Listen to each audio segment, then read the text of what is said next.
les parlementaires, Mesdames et Messieurs les membres du gouvernement, honorables parlementaires, c'est avec respect et honneur que je prends la parole devant votre auguste institution, dépositaire des plus belles pages de l'histoire commune et partagée des filles et fils de la République du Rwanda. En cela, votre Parlement prend toute sa place au cœur de l'armature institutionnelle de votre pays. Représentant du peuple, vous êtes l'expression affirmée de la souveraineté rwandaise. Vous êtes le peuple, la force authentique du rayonnement de votre nation dans le monde.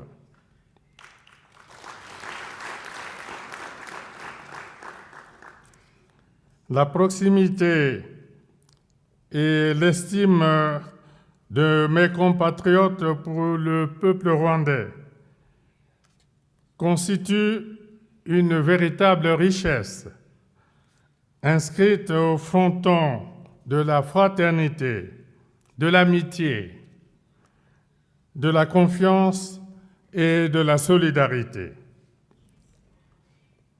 Permettez-moi de vous témoigner le sentiment de fierté du peuple congolais et de vous adresser mes remerciements les plus chaleureux pour l'honneur que vous me faites à travers la présente communication devant votre Parlement.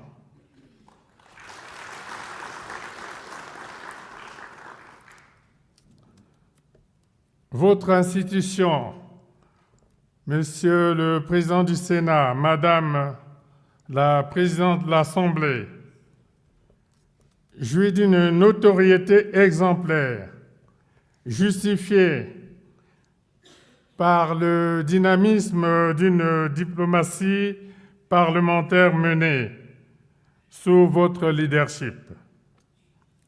Le Parlement rwandais est régulièrement cité et magnifié par la présence majoritaire des femmes qui représentent plus de 60%.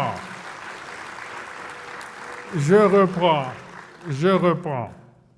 Le Parlement rwandais est régulièrement cité et magnifié par la présence majoritaire des femmes qui représentent plus de 60% de parlementaires au sein de votre hémicycle.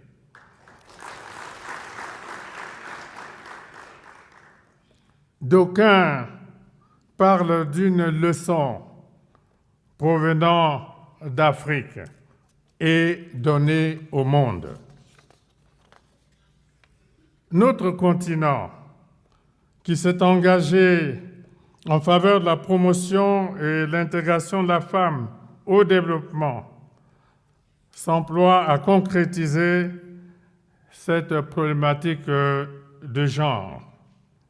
En tout état de cause, la parité homme-femme trouve assurément ici, au Parlement rwandais, l'onction de son auréole. Honorables parlementaires, je suis à ma deuxième visite d'État au Rwanda. Je retrouve aujourd'hui une réelle constance dans la qualité de l'accueil qui m'a été réservé, un accueil fraternel au diapason des liens qui unissent nos deux pays.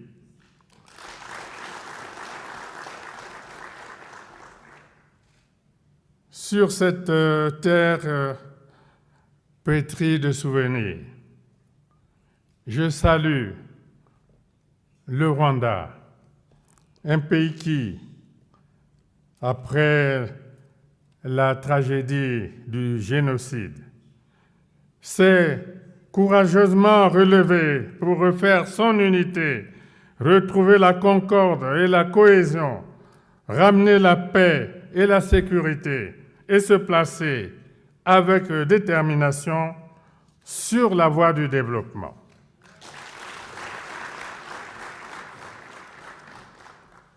À maintes reprises, à l'occasion de nos échanges avec mon frère, le président Kagame, j'ai pu constater que votre parcours exaltant vers le progrès et la modernité se poursuit avec optimisme.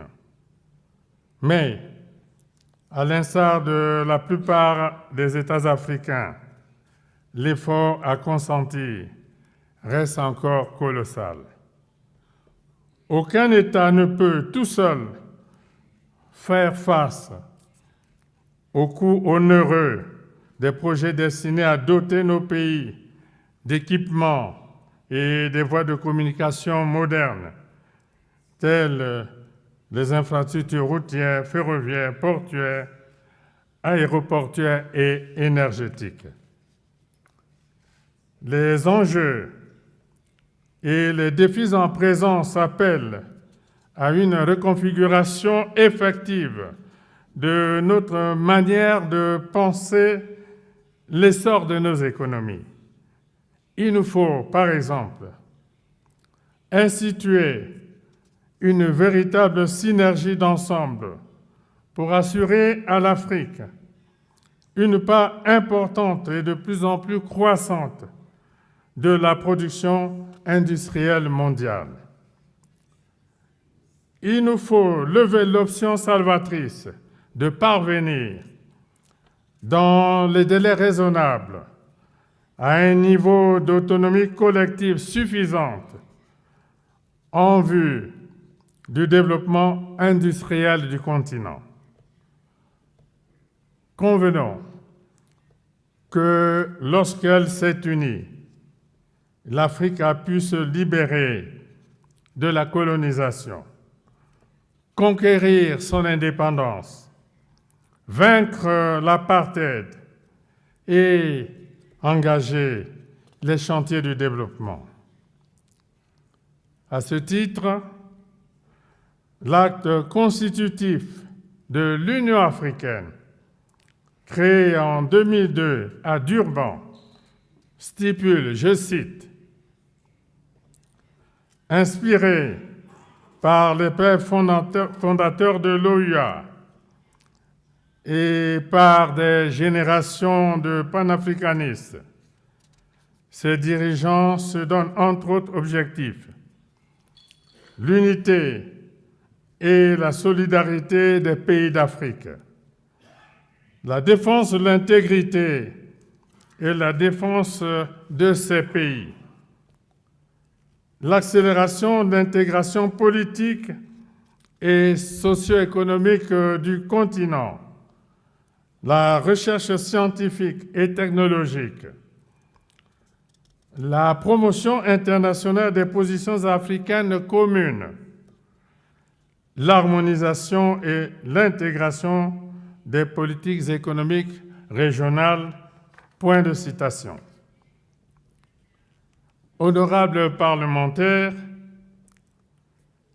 pour des opportunités plus probantes de développement, une volonté politique affirmée s'avère nécessaire. Les défis auxquels se trouve confrontée l'Afrique ne peuvent être abordés que de manière globalisante. La mise en place d'outils pertinents d'intégration et de partenariat économique régional global, à l'image de la zone de libre-échange continentale africaine, participe de cette option fondamentale pour une Afrique unie, libre et prospère. Cette vision, qui s'est affirmée au fil du temps, consacre encore aujourd'hui la justesse de la pensée des pères fondateurs du panafricanisme. Elle magnifie les découvertes de la science qui, étudiant l'évolution de l'espèce humaine, a formellement établi que l'Australopithèque, premier homme d'un genre éteint, ont bel et bien vécu en Afrique, où ils firent leur apparition. L'Afrique est donc bel et bien le berceau de l'humanité. Plus que jamais, le panafricanisme, qui garde toute son actualité, est un mouvement et une idéologie politique qui promeuvent l'indépendance totale du continent africain et encourage la solidarité entre les pays africains. Le panafricanisme est une vision sociale, économique, culturelle et politique d'émancipation et d'intégration de nos peuples. Aujourd'hui, le panafricanisme trouve incontestablement ses leviers de base au travers des regroupements des États africains au sein des communautés régionales de développement. En parallèle, il nous faut aussi revisiter le brassage des peuples d'Afrique au-delà des contingences spécifiques de leur histoire et de leur culture respective. Le vicomte de Mirabeau déclarait pendant la Révolution à l'Assemblée nationale française, je le cite, « L'insouciance, la paresse et l'aversion au travail sont naturelles aux habitants de l'Afrique. Si l'humanité m'ordonne d'améliorer le sort des nègres, la raison me commande de conformer leur esclavage. » Fin de citation. Face à ceux qui continuent de le penser, nous devons, sans détour, leur rappeler que la force de travail des esclaves africains a permis de poser les bases du développement de l'Occident.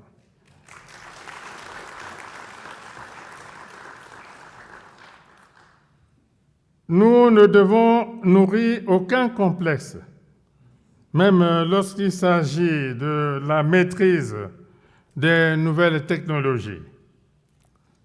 Comme nous le savons tous, l'avenir du continent africain passe aussi par la transformation sur place de ses ressources naturelles.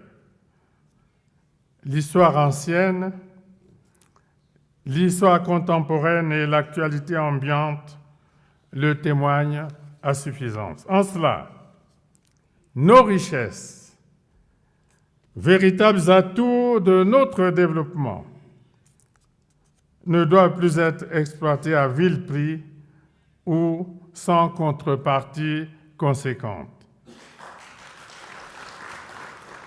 Dans cet ordre, l'Afrique, qui abrite l'un des 3 poumons verts de l'humanité et ne contribue que très peu aux émissions de gaz à effet de serre, avec moins de 6% des émissions mondiales, consent d'importants sacrifices en renonçant à l'exploitation de certaines ressources afin de préserver la biodiversité et les écosystèmes forestiers. À ce titre, l'on doit reconnaître au continent africain sa dimension de véritable arbre d'air pur au service de l'humanité et appeler la communauté internationale au respect des engagements pris en termes d'équité et de compensation financière y attenante.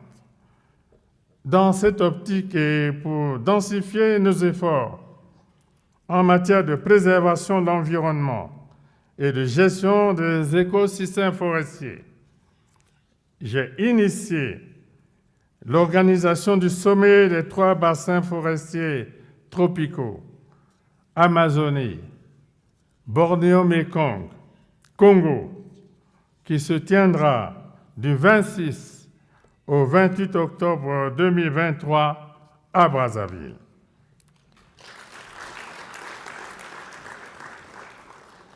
Honorables parlementaires, c'est en terre africaine qu'ont été construites les monumentales pyramides, fruit d'une certaine ingéniosité déjà évidente à l'époque des pharaons d'Égypte. Notre continent sera de plus en plus sollicité alors que s'accélère la mondialisation et pointe à l'horizon l'exigence d'un nouvel ordre économique international. Pour ces échéances futures, l'Afrique dispose d'importantes réserves minières mondiales en termes d'atouts essentiels pour son développement. L'Afrique regorge de richesses minérales, pétrolières et gazières, de forêts tropicales séquestrant d'importantes quantités de carbone et faisant du continent l'un des poumons écologiques majeurs de la planète, d'une faune et d'une flore riches et diversifiées, de vastes étendues de terres arables, de grands cours d'eau, d'un niveau appréciable d'ensoleillement, de richesses culturelles, paléontologiques et archéologiques. Notre continent demeure le plus grand réservoir de matières premières de la planète. En outre, le fleuve Congo, le Nil, le Zambèze ou la Volta ont permis à l'Afrique d'être dotée d'un considérable potentiel hydroélectrique, estimé à 300 gigawatts, peu égalé par le reste du monde et très largement sous-exploité. Pour sa part, le bassin du Congo, à travers le site de Inga, avec un potentiel de 40 000 mégawatts, et celui de Tombo-Manyanga, à raison de 20 000 mégawatts, jouit aussi d'un niveau d'ensoleillement élevé et suffisant durant toute l'année, susceptible de permettre la production d'une énergie solaire de qualité, à moindre coût et respectueuse de l'environnement. La mise en valeur effective de cet immense potentiel hydroélectrique permettrait à notre continent de devenir l'un des principaux, sinon le plus puissant exportateur d'électricité dans le monde. Développer l'Afrique reste donc à notre portée. Mais il nous faut œuvrer chaque jour à la consolidation de la paix. Il faut que cessent les violences et que règne la sécurité en Afrique.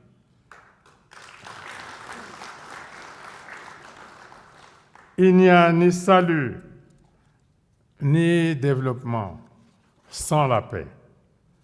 C'est pourquoi il nous faut toujours prôner le bon voisinage et la cohabitation pacifique pour une intégration effective et irréversible des peuples d'Afrique. Cette option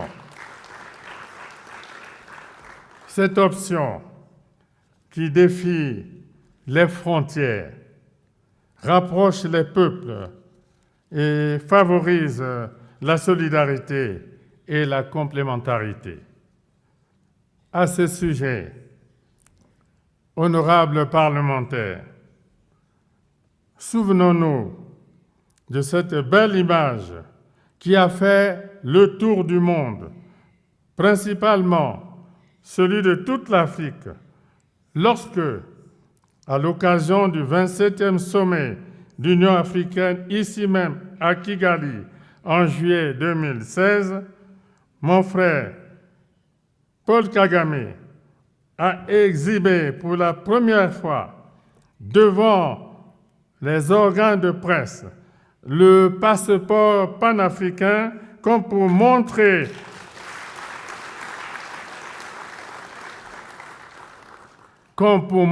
à tous la voie du salut, la voie à suivre.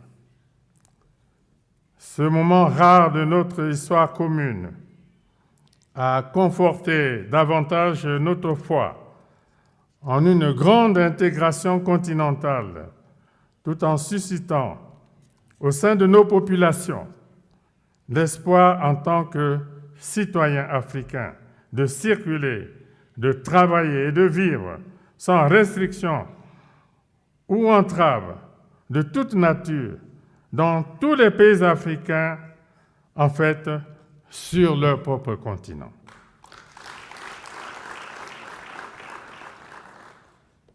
La victoire décisive donc pour l'Afrique est celle du maintien et la restauration de la paix, la promotion du dialogue et la consolidation d'un vivre ensemble mieux structuré, gage d'espérance, d'optimisme et de succès sur le chemin du développement.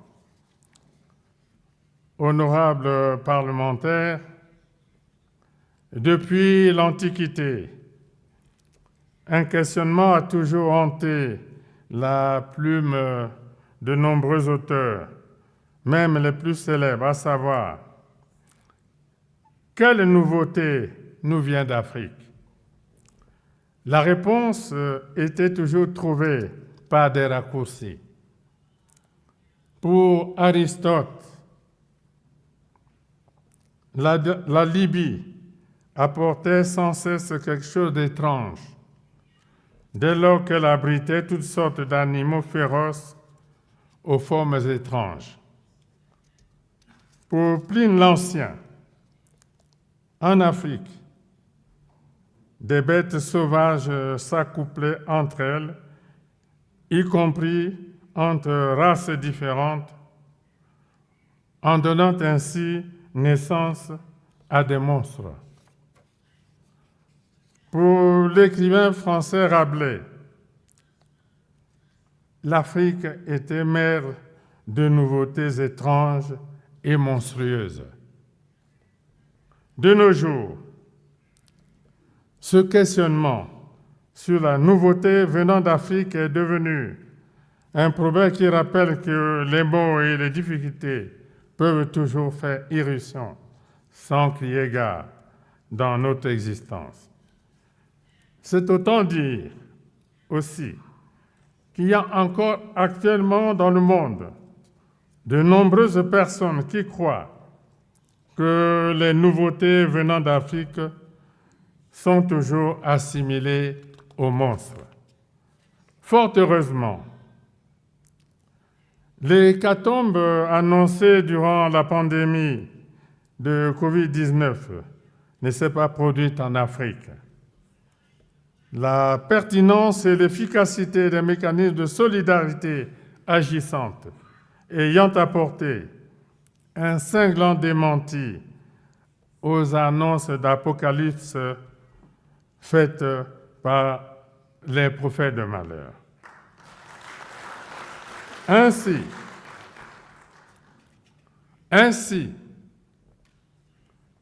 quand le continent aura totalement assumé son destin, la nouveauté venant d'Afrique, ce seront ces 2 milliards d'habitants, majoritairement jeunes et convenablement nourris et soignés. Ce seront ces ressources humaines hautement qualifiées et compétentes, ainsi que ces infrastructures modernes. Donc, ce qui viendra d'Afrique, ce sera la grande fierté individuelle et collective d'être un continent en paix, débarrassé de tragédies récurrentes et résolument tourné vers la modernité, vers le développement. Vive la coopération entre le Congo et le Rwanda. Vive l'Afrique dans la paix et la sécurité. Je vous remercie. Applaudissons beaucoup plus fort Son Excellence pour ces belles paroles qu'on vient d'entendre.